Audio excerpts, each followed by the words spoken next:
자, 2025년도에 우리가 기대해봐야 되는 부분이 중국과의 무역수지 개선이에요.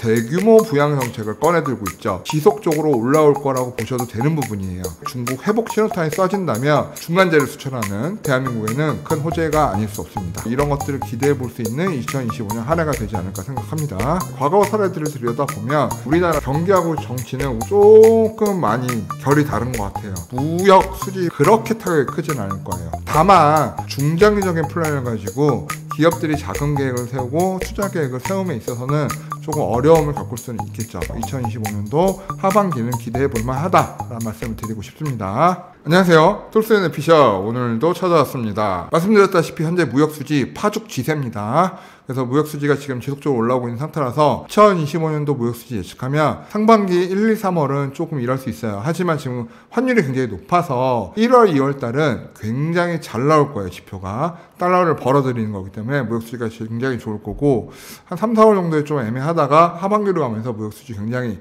좋아질 가능성이 높아요. 그리고 현재 PMI 지수도 굉장히 50 레벨 위에서 놀고 있기 때문에 올해 상반기도 PMI가 50 위에서 놀아준다면 제조업 경기나 실업률 부분에 있어서도 대한민국 좋은 지표 나오면서 하반기에는 긍정적인 시나리오 기대해봐도 좋을 것 같습니다. 우리나라 물가 부분도 살펴봐야 되죠. 확 높아진 물가는 서민들이 힘들게 하니까. 근데 석유 제품, 에너지, 운송비 이 측면은 2025년도는 굉장히 하향 안정화될 것 같아요.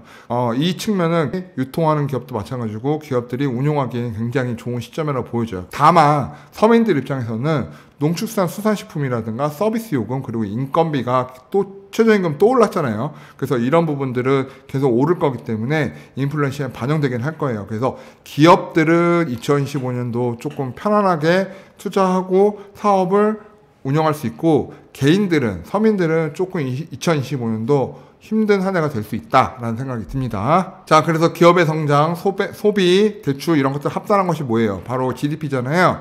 올해 GDP 예상하기를 뭐 각 기관마다 틀리긴 하지만 2% 내외로 다들 확인하고 있어요. 물론 탄핵 정부 터져서 1.9%, 1.8% 예상하기도 하지만 저는 개인적으로 중국과의 무역 교점이 커지게 된다면 올해 하반기에 조금 더 나은 실적 보여주면서 GDP 2%대 이상 성장 가능할 거라고 보고요.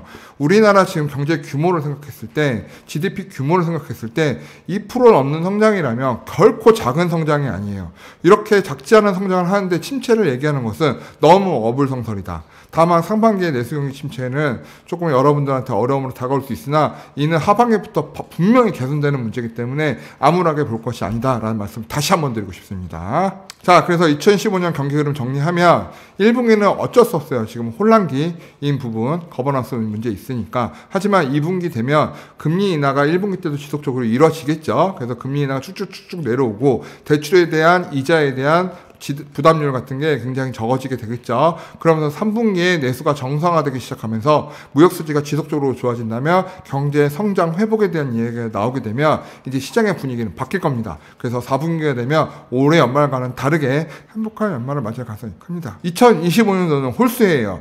홀수에는 늘 대한민국은 좋은 성장률을 보여줬어요. 그렇기 때문에 올해도 전약 후광이긴 하지만 전체적인 썸으로 봤을 때는 2% 넘는 성장률 기대도 좋다라는 게 제 생각입니다. 자, 그럼 경기의 흐름에 맞춰서 부동산의 흐름도 그대로 갈 거라고 보면 돼요. 다만 다른 점은 뭐냐면 임대시장이에요. 임대시장.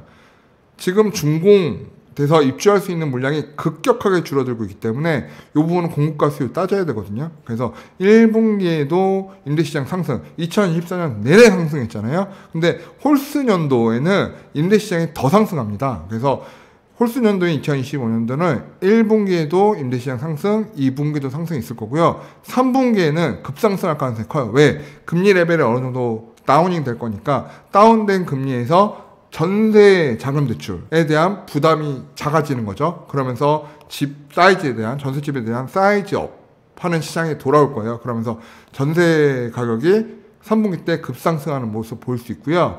그런 시점에는 중공량이 많아야 되는데 올해 하반기에 수도권 전체의 중공량이 굉장히 적어요. 그리고 2025년도를 지나 2026년도에도 중공에 대한 기대감이 전혀 없기 때문에 3분기부터는 전세 가격이 급상승하면서 4분기 때는 전세 가격 폭등도 맞이할 수 있어요. 금리도 낮은 상태일 거고. 이렇게 되면 또 전세값 상승에 대한 규제 뭐 이런 것도 하반기에 나올 수 있고, 이런 전세값 임대시장의 상승은 결국에는 매매값의 상승을 불러오게 될 거예요. 다만 2024년도는 똘똘한 한 채 이슈로 강남권 위주의 신고가들이 굉장히 많이 나왔잖아요. 매매시장은 올해는 조금 다를 수 있어요. 그 이야기는 잠시 후에 드리고요. 그래서 3분기랑 4분기 때는 매매시장이 굉장히 활성화되면서 거래량이 터지면서 가격이 다시 올라가는 모습도 생각해 볼 수 있다는 거예요. 공급 물량은 뒤로 갈수록 절벽, 올해가 문제가 아니에요. 2025년도도 절벽이지만 26년도, 27년도는 극악입니다. 극악. 그래서 이 점도 생각하시면서 시장을 바라보시는 것이 도움이 되겠습니다. 게다가 자금적인 측면 따져보게 되면은 올해 5월달, 6월달에 만기 예적금 돌아오는 규모가 어마어마해요. 그래서 몇십조 규모인데 그 유동성 만기 예적금 시장이 2025년도 5월달, 6월달에 다시 예적금으로 들어갈 거냐? 저는 그렇게 생각하지 않아요. 그 돈들은 이제 4%대, 5%대 이자를 받다가 2%대의 예적금 상품에 다시 들어가지 않을 거예요. 그거는 이율이 높고 경기에 불확실성이 있었기 때문에 은행으로 간 돈이거든요. 근데 올해 5월달, 6월달 돼서 만기가 됐어요. 근데 하반기 경기 괜찮대. 근데 그게 예적금으로 가면 2% 안 갑니다. 그래서 이 돈들은 다시 주식시장이나 주택시장으로 돌아올 가능성이 커요. 물론 주식시장으로 다 갈 수도 있다 이렇게 말씀하실 분들도 있겠지만 대한민국의 특성상 큰 자금은 부동산 시장으로 갑니다.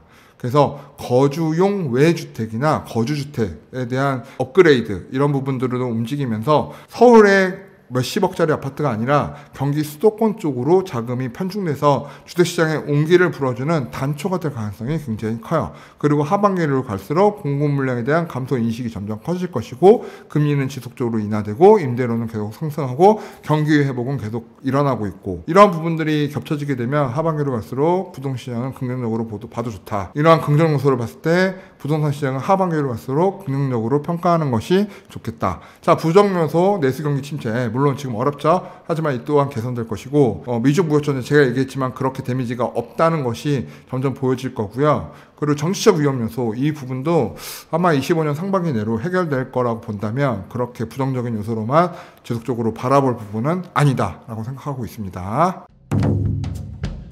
2025년도는 어디가 좀 화두가 될 거냐? 판교 과천도 아직 더 뜨거울 부분이 있어요. 분당 수원시 영통이라든가 매교동이라든가 그다음 용인 수지 광교 핵심 지역, 동탄 지역, 이렇게 경부 라인축, 신분당선 라인축. 그럼 다음 넥스트 시장을 볼 때는 30억, 40억, 50억, 60억 시장이 아니라 아래서 내려오는 투자 수요, 그리고 지역 내에서 몰리는 투자 수요와 내 집 마련 수요, 갈아타기 수요가, 자, 주택 보유자들은 어떻게 움직일 것인가? 이런 것들은 결국 주택가격 상승을 불러올 것이다. 현금화하게 되면 큰 돈이 들어오겠죠. 자, 그 돈 어디로 갑니까?